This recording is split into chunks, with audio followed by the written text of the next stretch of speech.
Amigos last ஷார்ட்ல வந்து Koyambedu flower மார்க்கெட்ல போய் கொஞ்சம் ஃப்ளார்ஸ் எல்லாம் வந்து பர்ச்சேஸ் பண்ணியிருந்தது நான் அப்லோட் பண்ணியிருந்தேன். அதெல்லாம் வந்து ஒரு டெக்கரேஷன் பர்பஸுக்காக நான் சொல்லியிருப்பேன். ஸோ அந்த ஃப்ளார்ஸ்லாம் வச்சு என்னென்ன டெக்கரேஷன் பண்ணேன் அண்ட் எப்படி இந்த டெக்கரேஷன்லாம் ஃபார்ம் பண்ணேன் அப்படின்றதான் இந்த வீடியோவில் நான் ஷேர் பண்ணியிருக்கேன். ஸோ உங்களுக்கும் இந்த மாதிரி மினிமலிஸ்டிக்காக நீங்களே டெக்கார் பண்ணணும்னு நினச்சிங்கன்னா இந்த வீடியோ கண்டிப்பாக யூஸ்ஃபுல்லாக இருக்கும். ஸ்கிப் பண்ணாமல் பாருங்கள். லாஸ்ட் டைம் டெக்கரேஷன் பண்ணது வந்து ஈஸ்டர் ஈவெண்ட்டுக்காக பண்ணியிருந்தோம். இந்த தடவை வந்து சர்ச் ஆனிவர்சரிக்காக வந்து டெக்கார் பண்ணுறதுக்கு ஃப்ளார்ஸ் வாங்கியிருந்தோம். லாஸ்ட் டைம் பார்த்தீங்கன்னா வந்து ஃபுல் ஆஃப் டெய்ஸி டீமில் வந்து பண்ணியிருந்தோம். இந்த தடவை வந்து 28th ஆனிவர்சரினால சரி என்ன பண்ணலாம் அப்படின்னு யோசிக்கும் போது தீம் ஆஃப் ஆர்ச்சிட் வந்தது. ஆர்ச்சிட்னாவே லாவெண்டர் தானே, ஸோ அதனால we go for a lavender theme base போகலாம் அப்படின்றதுக்காக லாவெண்டர் ஃப்ளார்ஸ் மாதிரி கொஞ்சம் டெய்ஸிஸ் பர்ச்சேஸ் பண்ணியிருந்தோம். அண்ட் கிறிசாந்தியமில் வந்து என்னென்னலாம் லாவெண்டர் ஷேடில் இருக்கணுமோ பர்பிள் ஷேடில் இருக்குமோ அந்த கிறிசாந்தியம் ஃப்ளார்ஸ் வெரைட்டிஸ்லாம் வாங்கியிருந்தோம். அண்ட் முக்கியமாக இந்த ஒயிட் ஸ்னோ பால் ஃப்ளாரை வந்து நிறையவே வாங்கியிருந்தோம். இது ஒன்று வச்சிருந்தாவே போதும், டெக்கரேஷனுக்கு வந்து அவ்வளோ கண்ணுக்கு வந்து அவ்வளோ ஐ கேட்சியாக இருக்கும். இந்த மாதிரி ஃப்ளார்ஸ் மட்டும் நீங்கள் ஒரு 10 நம்பர்ஸ் போல் பஞ்ச் நீங்கள் வாங்கிட்டீங்கன்னாவே போதும், டெக்கரேஷனுக்கு வேறு எதுவுமே தேவையில்லை. அதை வச்சே வந்து பயங்கர க்ரியேட்டிவாக வந்து எவ்வளோ நாளும் நீங்கள் மூவ் பண்ணிட்டு போகலாம். ஸோ நான் பிளான் பண்ணது பார்த்தீங்கன்னா வந்து லாவெண்டர் கிறிசாந்தியம் அண்ட் அந்த ஒயிட் ஸ்னோபால், அதுக்கு முன்னாடி வந்து லாவெண்டர் டெய்ஸி வச்சு ஒரு சின்ன பொக்கெட் மாதிரி ரெடி பண்ணி வச்சிருந்தேன். எல்லாமே வந்து ஃபுல் லாவெண்டர் இல்லாமல் லாவெண்டர்லேயே வந்து டிஃப்ரெண்ட் ஷேட்ஸ் வந்து எடுத்துகிட்டு வந்து சின்ன பொக்கெட்ஸ் மாதிரி ஃபார்ம் பண்ணியிருந்தேன். அஃப்கோர்ஸ் தீம்க்கு வந்து ஆர்ச்சிட் தான் போகணும். பட் ஆர்ச்சிட் பார்த்தீங்கன்னா ஒரு பஞ்ச் வந்து அரௌண்ட் 500 காஸ்ட் வருது. ஸோ ஒன் பஞ்ச் பார்த்தீங்கன்னா வந்து அரௌண்ட் ஒரு 6 to 7 ஃப்ளோரட் பஞ்ச் தான் வந்து அவங்க கொடுத்துருக்காங்க, லைக் ஃப்ளோரல் ஸ்டெம்ஸ். அதை வச்சு ஒரு டெக்கரேஷனுமே பண்ண முடியாது அண்ட் ரொம்ப அதிகமாக செலவும் ஆகும். ஸோ அதனால வந்து we go for daisies and chrysanthemum, இந்த இதே வந்து லாவெண்டர் ஷேடில் சூஸ் பண்ணி அதுக்கேற்ற மாதிரி நாங்கள் வந்து ஆர்ச்சிட் தீம்க்கு ஓரளவுக்கு நாங்கள் ரெப்ளிகேட் பண்ணுற மாதிரி நாங்கள் கொண்டு வந்தோம். அண்ட் அது மட்டும் இல்லாமல் கொஞ்சம் ரோசஸ் பொக்கெட்டும் வந்து அதை வச்சுருந்தோம். ஸோ தட் ஆல்டர் ஸ்க்ரீனில் வந்து ரோஸ் அண்ட் இந்த லாவெண்டர் பொக்கெட் சின்ன சின்னதாக வந்து ஃபார்ம் பண்ணி வச்சுருந்தா ஓரளவுக்கு நல்லா இருக்கும்ன்ற ஒரு கிரியேட்டிவ் தாட்டில் I started to move up. So for இந்த டெக்கரேஷனுக்கு வந்து எங்களுக்கு எடுத்துக்கிட்ட காஸ்ட் பார்த்தீங்கன்னா வந்து அரௌண்ட் 4000 ஆச்சு ஒன்லி ஃபார் ஃப்ளாஸ்க். இது தவிர பலூன் டெக்கரேஷன்லாம் வேற இருந்தது. பட் ஃப்ளாஸ்க் வந்து 4000 ஆச்சு. அதை வச்சு நாங்கள் எந்த அளவுக்கு வந்து கொஞ்சம் க்ரியேட்டிவிட்டியாக வந்து மூவ் பண்ண முடியுமோ அது மாதிரி பண்ணியிருந்தோம். எனக்கே ஆக்சுவலி வந்து என்னை பார்க்க ப்ரௌடாக இருந்தது. அப்பா பரவாயில்லையே, அதாவது இந்த மாதிரி விஷயம்லாம் பண்ணும்போது எனக்கே வந்து நம்மளும் ஒரு ஈவெண்ட் பிளானராக வந்துடலாமோ, இல்லை நம்மளும் வந்து ஒரு பொக்கெட் ஷாப் ஓப்பன் பண்ணிடலாமோ, இந்த மாதிரிலாம் தேவையில்லாத ஒரு சீன் வந்து மைண்டில் ஓடிட்டு இருக்கும். ஏன்னா ஒரு விஷயம் நல்லதாக வரும்போது நமக்கே அந்த இது இருக்கும் தெரியுமா, பார்க்க ஒரு ப்ரௌடா மூமெண்ட் இருக்கும்ல, அந்த மாதிரி தான் இருந்தது.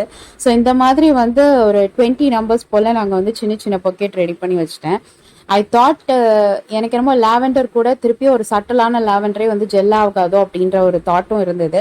பட் சரி பண்ணலாம், ப்ராக்டிக்கலாக அதை இம்ப்ளிமெண்ட் பண்ணி பார்க்கலாம். இஃப் நாட் கோஸ் வெல் வேற கலர் ஷேட் மாற்றிக்கலாம் அப்படின்னு தான் யோசித்தேன். பட் சீரியஸ்லி அவ்வளோ சூப்பராக வந்தது. இதில் ஹைலைட் என்னன்னா பார்த்தீங்கன்னா இதெல்லாம் பின் பண்ண வேண்டிய ஸ்க்ரீன் பேக்ரவுண்ட் வந்து magenta, which means dark purple இல்லை மெஜெண்டா, அந்த மாதிரி 2 கான்ட்ராஸ்ட் கலர் காம்பினேஷன் ஷேடில் வரும். அப்போ இது வாங்கும் போதே வந்து நிறைய டாக்ஸ் வந்தது, எப்படி லாவெண்டர் வந்து அந்த ஸ்க்ரீன் கூட மர்ஜ் ஆகும் அப்படின்ற தாட்டுமே வந்தது. பட் நான் வந்து என் முடிவில் வந்து ஸ்ட்ராங்காக இருந்தேன்.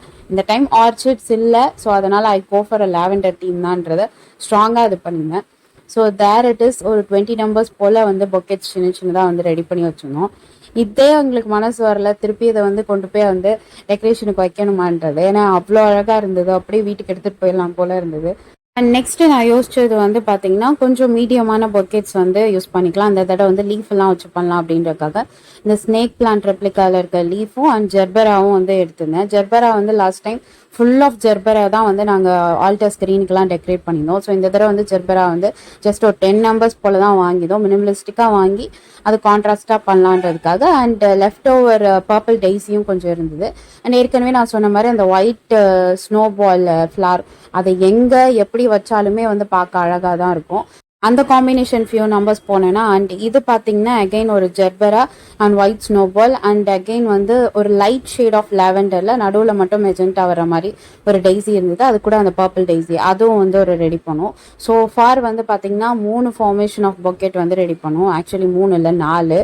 இது வந்து மீடியம் சைஸில் வந்து 2, ஒன்று வந்து ரொம்ப மினிமல் சைஸு அண்ட் ஒன்று பார்த்தீங்கன்னா வந்து ரொம்ப பெரிய சைஸ் பொக்கெட்டே வந்து ரெடி பண்ணும். அதில் வந்து காம்பினேஷன் பார்த்தீங்கன்னா லீஃப் இருந்தது and was the combination. Leaf இருந்தது அண்ட் அதுக்கு பின்னாடி பார்த்தீங்கன்னா இந்த நார்மல் நம்ம ஊர் சாமந்தி பூ சொல்லுவாங்க பார்த்தீங்களா, அதே வெரைட்டி தான். பட் அது வந்து கொஞ்சம் டிஃப்ரெண்ட்டாக இருந்தது, எனக்கு பார்க்க பிடிச்சிருந்ததுனால அதை பர்ச்சேஸ் பண்ணினேன். அதுக்கு கீழே பார்த்தீங்கன்னா நார்மலாக அந்த பர்பிள் அண்ட் மெஜெண்டா டெய்ஸி வச்சுட்டு அண்ட் அதுக்கு கீழே வந்து ஸ்னோ ஃப்ளவர் வச்சுட்டு 2 சைட்லேயும் வந்து எலிவேட் பண்ணுற மாதிரி நான் ஸ்னேக் பிளான்ட் வச்சுருந்தேன். ஸ்னேக் பிளான்ட்டை சுற்றி வைக்காமல் 2 சைட்லேயும் வந்து டயகனலாக நான் வச்சுருந்தேன். And this was the mess and error நாங்கள் பண்ணிட்டு இருந்தது. ஒரு வேலை பண்ணும்போது நம்மளை சுற்றி வந்து அப்படியே குப்பையாக இருக்கும் பார்த்தீங்களா, அது மாதிரி குப்பைக்கு நடுவில் தான் வந்து வேலை நடந்துட்டு இருந்தது.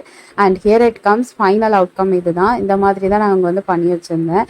அண்ட் பெரிய பக்கெட்ஸ்லாம் வந்து புல்பிட்டில் வச்சுட்டு அண்ட் சின்ன சின்னதாக நான் பண்ண ஃப்ளோரல் பக்கெட்ஸ்லாம் வந்து அப்படியே வந்து ஸ்க்ரீனில் வந்து ட்ரான்ஸ்ஃபர் பண்ணியாச்சு.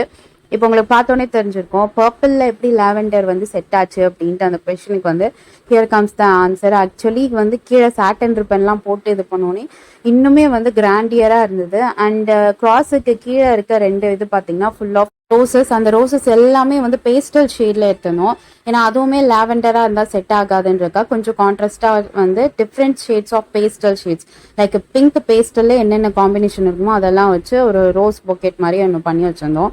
அண்ட் கூடவே பலூன் டெக்கரேஷனும் முடிச்சிட்ட அப்புறம் ஃபைனல் அவுட்கம் இப்படி தான் இருந்தது.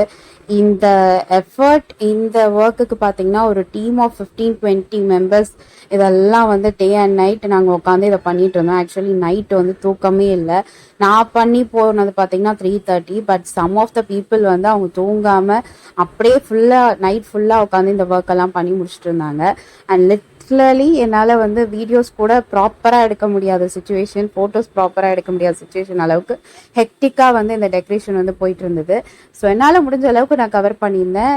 ஓகே, என்னோட ஈஸ்டர் டெக்கரேஷன் விலாகை விட இந்த விலாக் வந்து அந்த அளவுக்கு ஃபுல் ஸ்ட்ரெச்சாக இருக்காது தான்.